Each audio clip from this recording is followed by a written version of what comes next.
Assalamualaikum warahmatullahi wabarakatuh. Di sini kami dari kelompok 4 akan mempresentasikan materi kami yang berjudul Hukum Islam tentang Kepemilikan. Yang beranggotakan saya sendiri Nurma Asriana dan teman saya Miftahul Jannah. Nah, di sini kami akan membaginya menjadi 4 subbab. Yang pertama, definisi kepemilikan. Yang kedua, kepemilikan perspektif Al-Quran. Yang kemudian, sebab-sebab terjadinya kepemilikan. Dan yang terakhir, klasifikasi kepemilikan.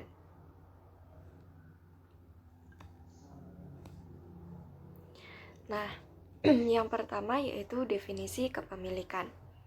Nah, dalam bahasa Indonesia, kepemilikan merupakan berasal dari kata milik, yang mana merupakan serapan dari bahasa Arab al-milk yang berarti memiliki. Nah, selain itu juga kepemilikan dikenal dengan istilah al-milkiyah yang berarti memelihara dan menguasai sesuatu dengan bebas. Nah, di sini kami mengambil pengertian kepemilikan dari dua tokoh. Yang pertama, tokoh Mustafa Ahmad Zarko.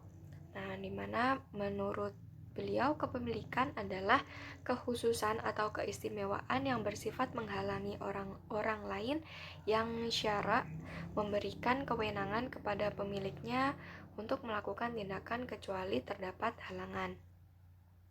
Selanjutnya, menurut tokoh Abdul Karim Zaidan, beliau mendefinisikan al-milk yaitu pengkhususan atau keistimewaan atas sesuatu benda yang memungkinkan pemiliknya secara pribadi untuk menggunakan atau melakukan suatu tindakan terhadap harta tersebut tanpa ada sesuatu yang mencegahnya menurut syariat Islam. Nah, jadi kepemilikan secara sederhananya itu bagi seseorang yang memiliki harta, baik harta berupa barang atau jasa, maka seseorang tersebut berhak untuk memanfaatkan barang tersebut sesuai dengan kehendaknya. Jadi dia berhak untuk mengambil manfaat dari barang tersebut dan menggunakannya. Nah, sedangkan orang lain harus meminta izin kepada si pemilik apabila ia ingin mengambil manfaat dari barang tersebut. Saya beri contoh, misalnya saya memiliki buku tentang mata kuliah. Nah, karena saya si pemilik dari buku tersebut, maka saya berhak untuk mengambil manfaat dari buku itu. Saya berhak membacanya, saya berhak mengambil ilmu dari buku itu. Nah, sedangkan orang lain atau misal teman-teman yang ingin membaca juga, mengambil manfaat dari buku itu, maka harus izin dulu kepada saya karena saya selaku pemiliknya. Begitu. Nah, selanjutnya yaitu kepemilikan perspektif Al-Quran. Nah, Islam memandang harta benda yang ada secara keseluruhan adalah milik Allah Subhanahu wa Ta'ala, bukan milik pribadi, bukan milik bersama atau milik suatu kelompok dan lain sebagainya. Karena memang sejatinya seluruh harta yang ada di manusia sekarang adalah bentuk diamanahkan kepada manusia dari Allah. Nah, sebagaimana yang telah Allah firmankan dalam Quran surat Al-Maidah ayat 120 yang berbunyi, lillahi mulkus samawati wal ard wa ma fihinna wa huwa ala kulli syai'in qadir. Kepunyaan Allah lah kerajaan langit dan bumi dan apa yang ada di antara keduanya. Dia menciptakan apa yang dikehendakinya dan Allah Maha Kuasa atas segala sesuatu.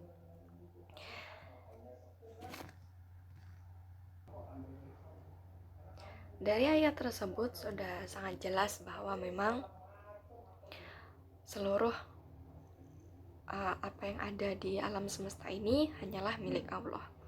Namun Allah Maha mengetahui bahwasannya manusia membutuhkan harta, benda untuk bersosial. Maka dari itu Allah juga memberikan wewenang kepada manusia untuk menguasai hak milik dan memberikan izin kepemilikan kepada manusia tertentu. Nah, di situ telah difirmankan Allah dalam Quran surat Al-Hadid ayat 7, Aminu billahi wa rasulihi wa anfiqu mimma ja'alkum mustakhlafina fihi falladzina amanu minkum wa anfaqu lahum ajrun kabir. Yang artinya, berimanlah kepada Allah dan Rasul-Nya dan infakkanlah di jalan Allah sebagian dari hartamu dan Allah telah menjadikan kamu menguasainya. Maka orang-orang yang beriman di antara kamu dan meninfakkan hartanya di jalan Allah memperoleh pahala yang besar. Dari ayat tersebut dijelaskan bahwa memang hendaknya harta atau hak milik yang telah diizinkan Allah untuk kita miliki dipergunakan untuk kegiatan yang baik, seperti misalnya berinfak.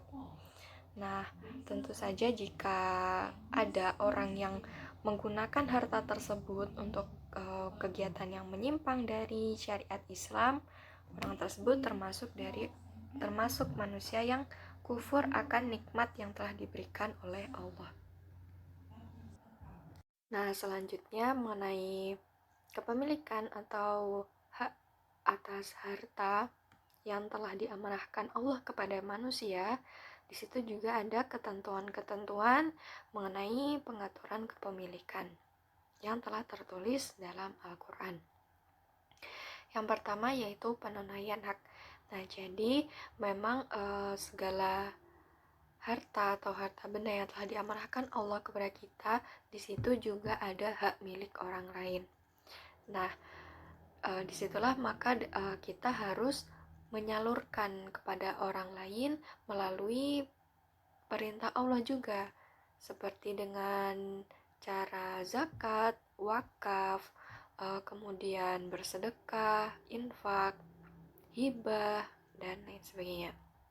Nah, hal ini juga telah termaktub dalam firman Allah dalam Quran surah Ma'arij ayat 24 hingga ayat 25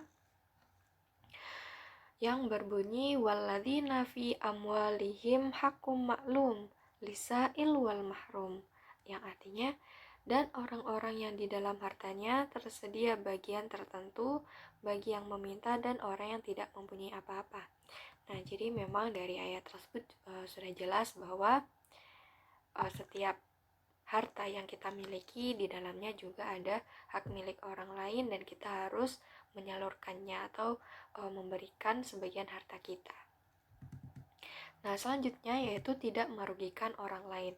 Nah, jadi harta yang telah diamanahkan Allah kepada kita hendaknya untuk digunakan untuk diambil manfaatnya dalam kegiatan yang bermanfaat pula gitu.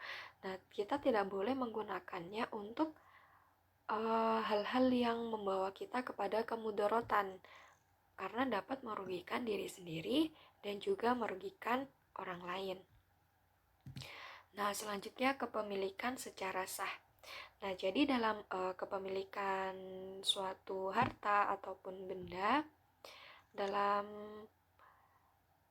Al-Quran pun dijelaskan bahwa kita tidak boleh menghalalkan segala cara untuk mendapatkan suatu harta ataupun benda, seperti dengan cara mencuri atau korupsi dan lain sebagainya. Karena juga hal ini telah termaktub dalam Quran surat An-Nisa ayat 29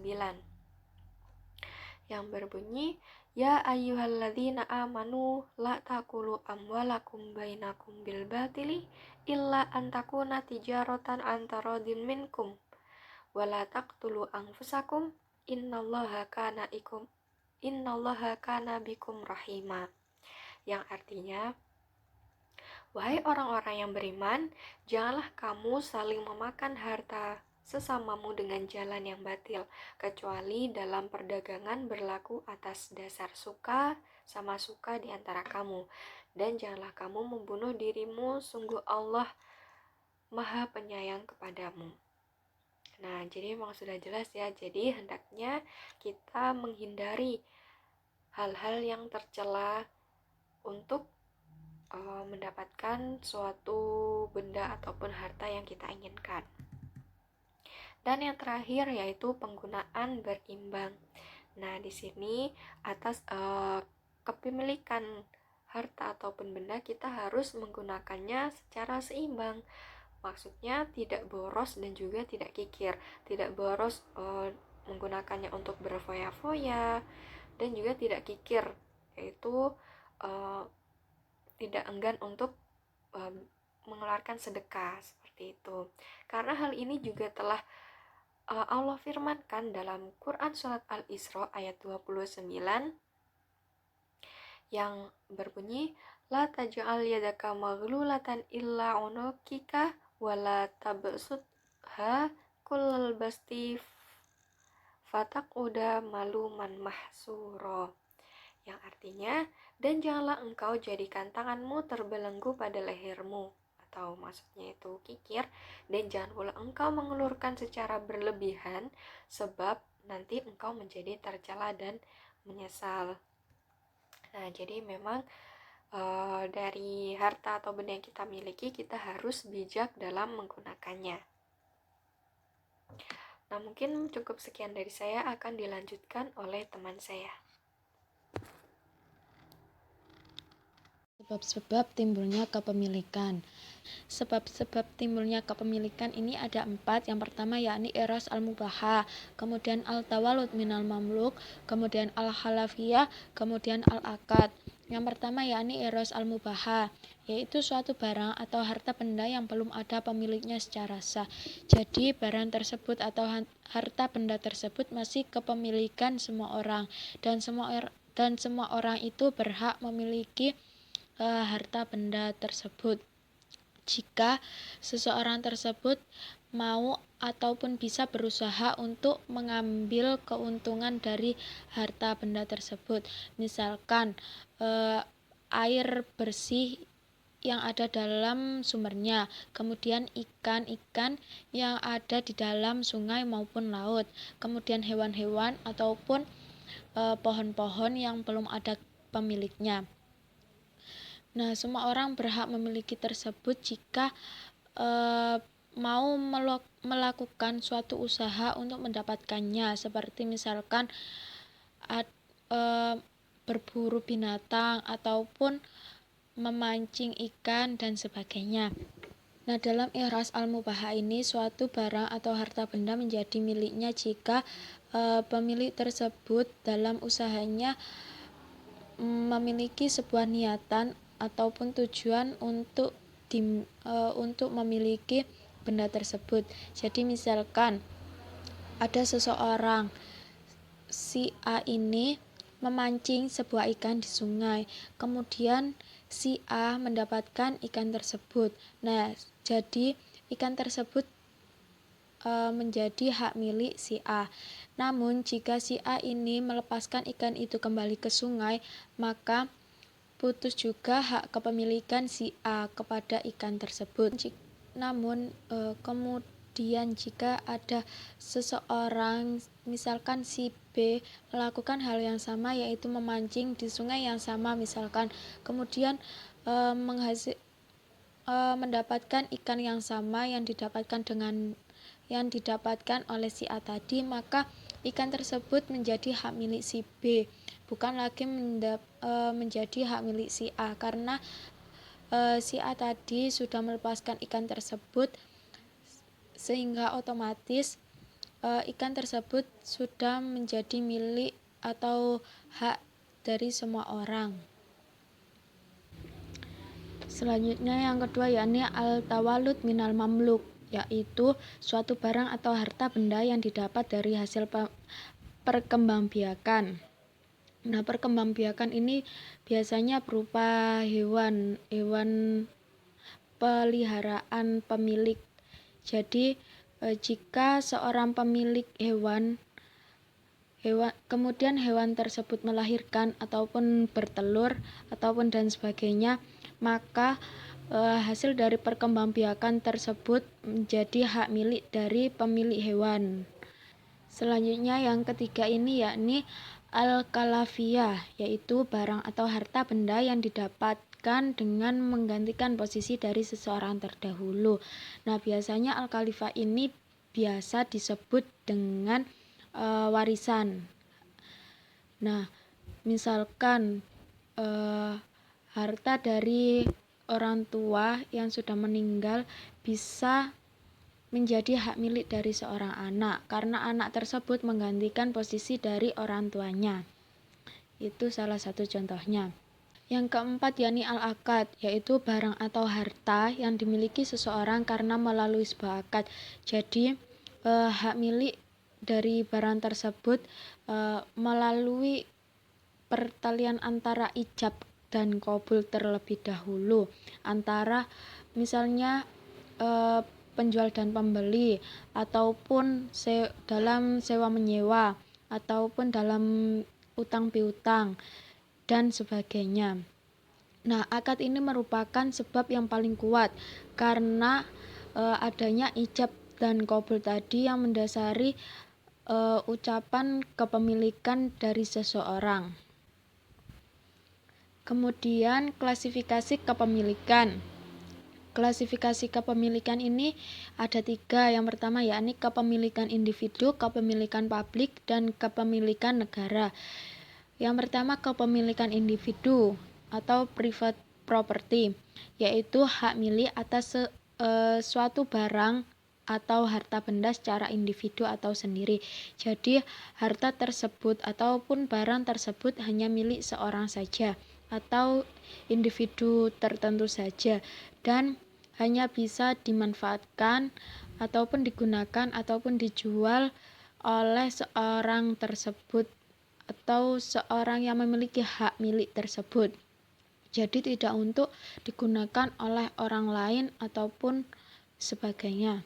Nah, yang kedua contohnya seperti mobil, yakni mobil milik sendiri, rumah milik sendiri, ataupun lainnya. Nah, yang kedua yakni kepemilikan publik, yaitu harta benda yang dimiliki oleh banyak orang atau menjadi hak milik umum. Jadi benda ataupun harta maupun barang tersebut menjadi milik umum atau bisa digunakan maupun dimanfaatkan oleh semua manusia. Nah, contohnya seperti jalan raya, air, kemudian bangunan masjid. Nah, itu bisa digunakan atau diambil manfaatnya secara umum. Kemudian selanjutnya yakni kepemilikan negara, yaitu harta yang merupakan hak seluruh masyarakat, sementara pengelolaannya menjadi wewenang dari seorang pemimpin ataupun khalifah. Nah, jadi harta ataupun barang atau benda tersebut merupakan hak milik dari sebuah negara. Contohnya seperti gedung sekolah, kemudian gedung pemerintah, kemudian hutan dan lain-lainnya. Nah, itu diakui oleh negara. Jadi tidak hanya satu orang saja yang memiliki, tetapi itu milik negara namun bisa digunakan oleh umum. Misalkan gedung sekolah. Nah, gedung sekolah bisa digunakan oleh masyarakat umum. Namun pengelolanya itu seorang pemimpin ataupun kepala sekolah tersebut. Baik, terima kasih. Mungkin itu saja presentasi dari kelompok kami, kurang lebihnya mohon maaf. Wabillahi taufiq wal hidayah. Wassalamualaikum warahmatullahi wabarakatuh.